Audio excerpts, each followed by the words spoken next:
नमस्कार, कशिश न्यूज देख रहे हैं आप और मैं हूं आपके साथ तान्या चौधरी। बिहार महागठबंधन में जारी उहापोह के बीच आज कांग्रेस अपने कैंडिडेट की लिस्ट जारी करेगी।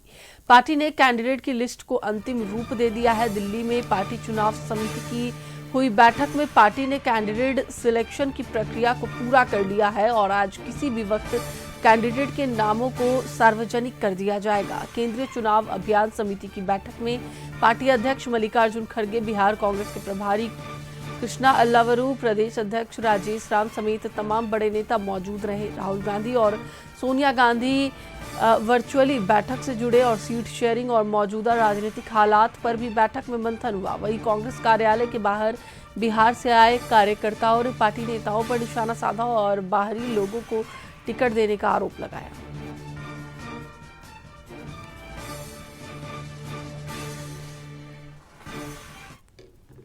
राजेश राम जी जैसे नेता महिलाओं से मेहनत करा करके घर छोड़वा महिलाओं नौजवान नौजवान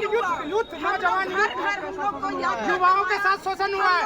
कांग्रेस कार्यकर्ता को टिकट मिलना चाहिए, लेकिन बाहरी लोगों को लाकर के टिकट दिया जा रहा है। जो बाहर से लोग आए हुए हैं, बीजेपी के, अदर पार्टी के, जो वादा किए थे, जो युवाओं को सम्मान देने के लिए, जो महिलाओं को टिकट दिया जा रहा है, वह अधिकार को कृष्णा अल्लावरू के द्वारा तोड़ा। लेकिन राहुल गांधी तो ये कहते हैं कि नौजवान यूथ को टिकट मिलेगा, वर्कर को टिकट मिलेगा, लेकिन जो प्रभारी है और जो अध्यक्ष है क्वालिटी सीट पर सभी पर क्लियरिटी ले ली और लगभग 2 से 3 घंटे चले इस मीटिंग में।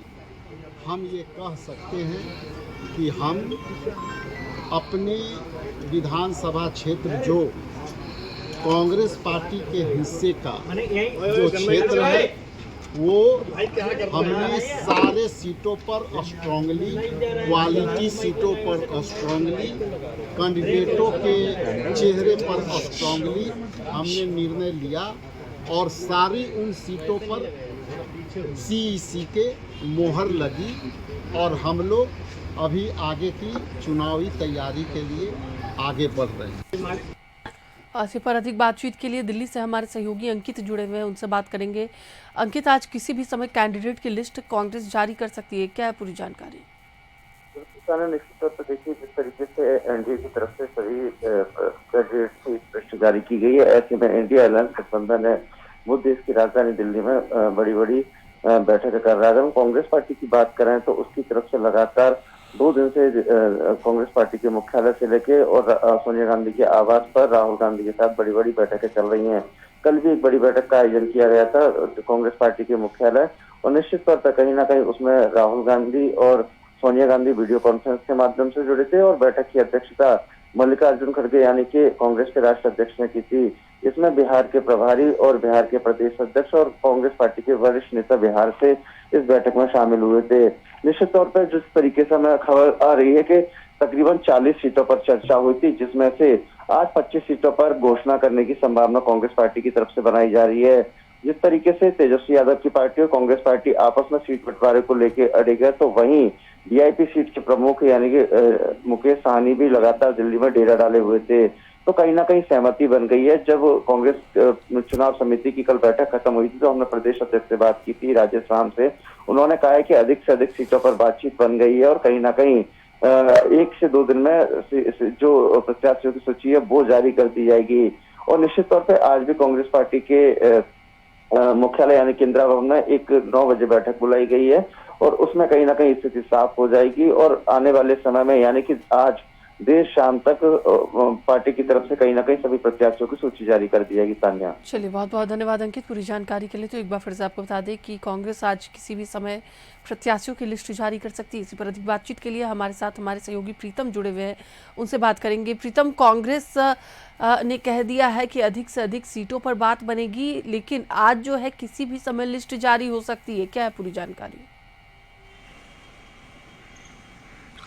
जी बिल्कुल, ये बेहद इस बात की संभावना है कि 9 बजे के बाद कभी भी लिस्ट आई है, पहले फेज की लिस्ट आएगी और कह सकते हैं कि कांग्रेस की जो प्रत्याशी हैं, कांग्रेस के जो उम्मीदवार हैं, उनकी स्थिति बेहद ही अभी त्रासदपूर्ण है, क्योंकि वो पटना में रुके हुए हैं। इसके कई विधायक पटना में रुके हुए हैं, उन्होंने एनआर कटा लिया है, उन्होंने कागजी कार्रवाई पूरी कर ली है, लेकिन सबको अपनी अपनी टिकट का इंतजार है। जो विधायक दिल्ली में थे वो सारे लोग पटना लौट रहे हैं या लौटने वाले हैं। आप समझिए कि पहले फेज में चुनाव है और खुद पहले फेज में कुटुंबा में चुनाव है, जहाँ से राजेश राम को पर्चा दाखिल करना है। उनका भव्य जो है वो पर्चा दाखिल समारोह होना है।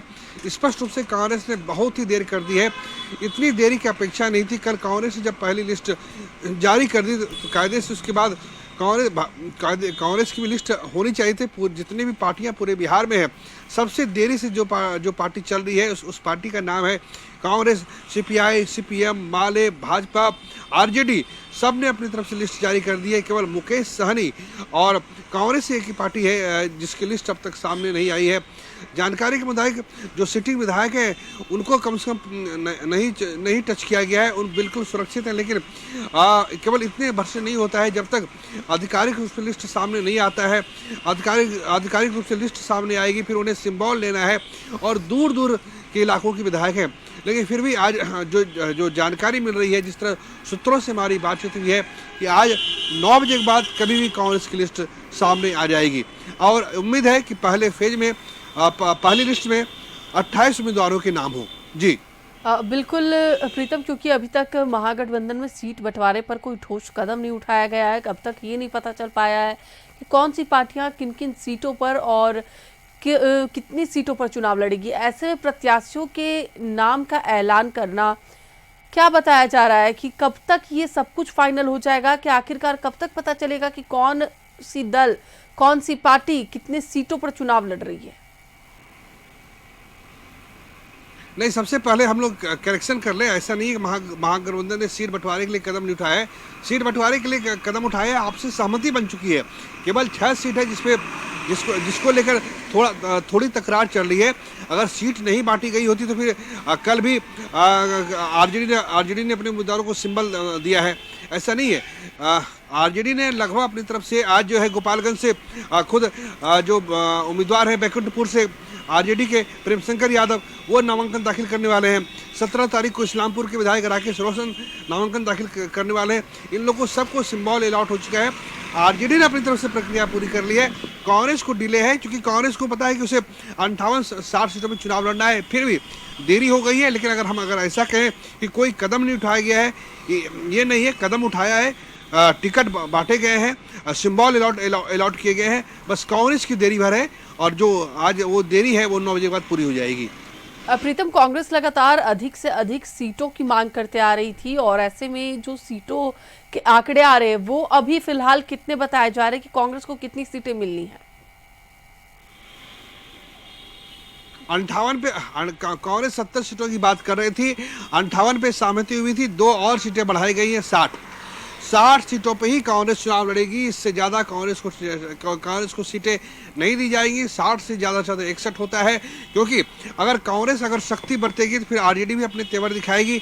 अभी ना दिखाए, लोकसभा चुनाव में तेवर दिखाए, लेकिन कांग्रेस को देखिए, बिहार है तान्या, बिहार जैसे स्टेट में भाजपा की नहीं चल पा रही है। भाजपा को अपनी लिस्ट रिवाइज करनी पड़ी है। भाजपा को के प्रत्याशियों के ऐलान परसों होना था, कल वो इस बात की घोषणा हुई है। तो बिहार एक बहुत ही जटिल स्टेट है। जो राष्ट्रीय पार्टियां हैं भाजपा और कांग्रेस, उनको सोचना चाहिए कि वो अपने तरीके से बिहार की रीजनल पार्टियों को हैंडल नहीं कर सकती है। उनका एक स्वतंत्र, उनका एक अस्तित्व है और इस बात को भाजपा ने समझ लिया है। बेहतर है कि कांग्रेस भी इस चीज़ को समझ ले। चलिए, बहुत बहुत धन्यवाद प्रीतम पूरी बातचीत के लिए। तो एक बार फिर से आपको बताते चले कि उम्मीदवारों की लिस्ट जारी होने की संभावना है। फिलहाल कौन से दल कितनी सीटों पर चुनाव लड़ेंगे या आपसी तो सहमति बन चुकी है। फिलहाल बढ़ते आगे।